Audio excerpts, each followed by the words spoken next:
Alright guys, so I went ahead and flipped the car around as you guys can see. So let's make our way to the back. And of course, you gotta take off your wheels first, so let me go ahead and do that. So now that you got the wheels out the way, you got your caliper sitting right in front of you, your rear caliper, and it's extremely simple. Since we're not going to be messing with the rotor itself, these rotors are still in great condition. I'm not doing anything with those. So if you're only doing brake pads, you don't even have to mess with the caliper. You don't even have to take it off or anything whatsoever.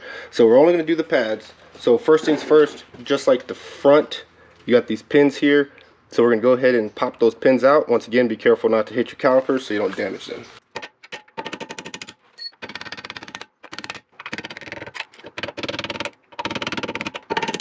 Alright guys, and once you got those two pins off, this spring here, that's just going to literally fall right off. And now, just as easy as that was, you now have access to your brake pads. So you'll simply just slide them out, just kind of give them a wiggle, and boom, there you go. There's one. We'll go ahead and grab the front one, same thing, wiggle it out.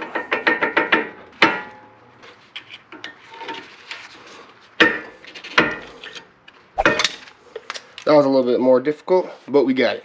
So there's the second one.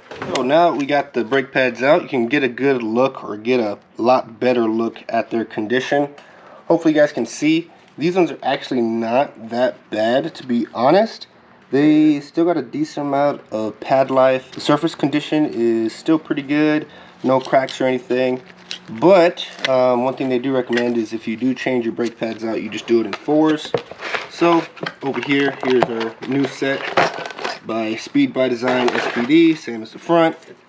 And well, yeah, now that I'm actually looking at the new ones, there is quite a bit more pad on the new ones. Here's a better side profile look is just how much meat there is available on the new pads comparison to the old pads, which are not in bad condition. But there we go. So these are the new ones. These ones here, as you can see, they do have the little indicator tab there. They'll make the squeaky noise in comparison to the last ones. And just like the fronts, you got to make sure that little squeaky tab is on the forward facing side or in the direction of the rotation. So for example, this guy here, let me set that down carefully. Here's the one with the tab. This guy needs to go in the direction of rotation, which is forward.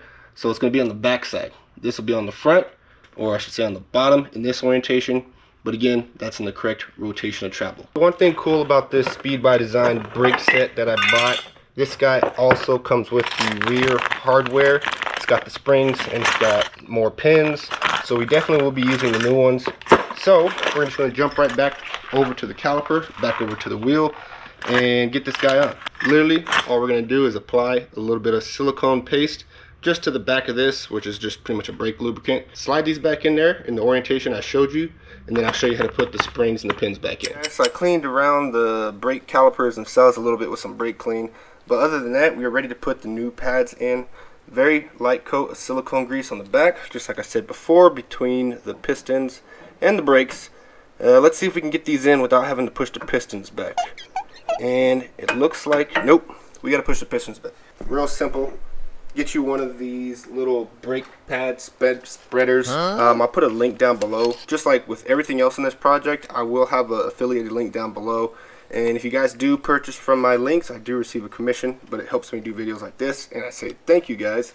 So essentially what we're going to do, we're going to fish these back in there, put the brake pads back in place, and then we will spread them out as such. And then we'll pick back up right here. Alright, so now that I push those back a little bit, we should have some more room to work with. So we'll see if we can get these pads in. Perfect. There we go. Go ahead and just line them up with the holes in the caliper itself. And then we'll go ahead and slide this other pad over on the front side.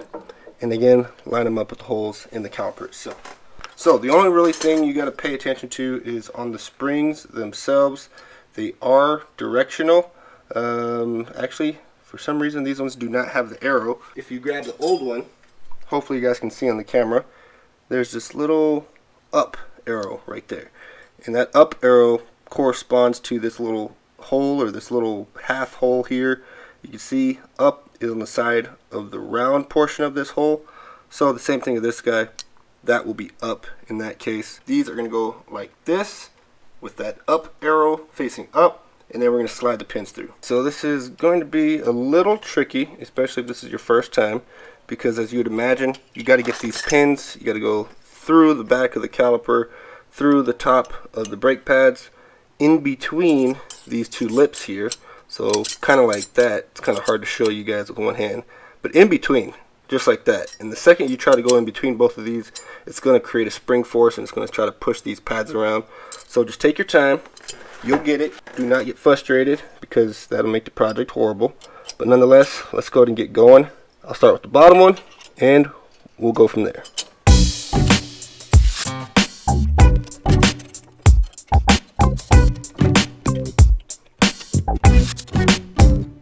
So if you guys can't see my right hand over here, the little trick I found is that you actually push on the bottom flat side of the brake pad, and that'll actually push the spring or the outer level of the spring up, as well as it'll actually bring the little opening on the brake pad up, kind of make it more in line, and it kind of helps me out a bit.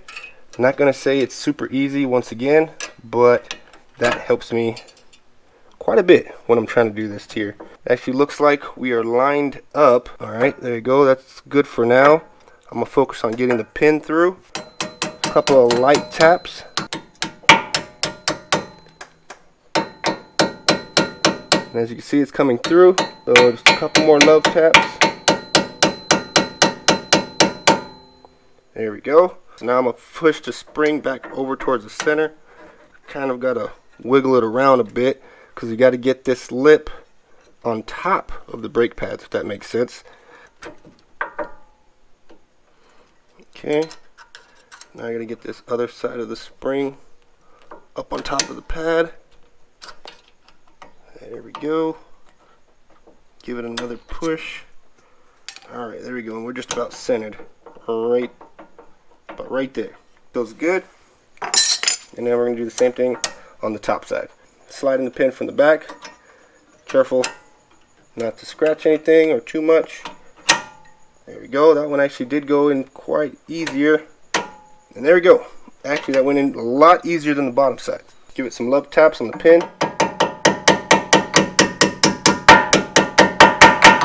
There we go. And I think we are good to go. Literally it for the back side. So now I'm going to do this exact procedure on the passenger side, and we're going to actually call this project done for today. So guys, like I said, you are now completed with your brake rotor and pad in the front and brake pad in the back project. Last thing you're actually going to want to do is, since I do have new rotors up front and new pads, I need to bed those guys in. So be sure to check with your brake pad, brake rotor manufacturer. They'll show you some bed-in procedures. It's going to pretty much involve getting the brakes up to a hot temperature or a high temperature, and then allowing them to cool down in a certain interval. But nonetheless, that is the last thing I need to do today, with the exception of picking up my mess. Be sure to stay tuned. We've got plenty more videos like this to come for the GT-R, for the Jag, for the Sonic, for the Accent, for the truck, and many other things to come. Thank you again for watching. I'll see you on the next one.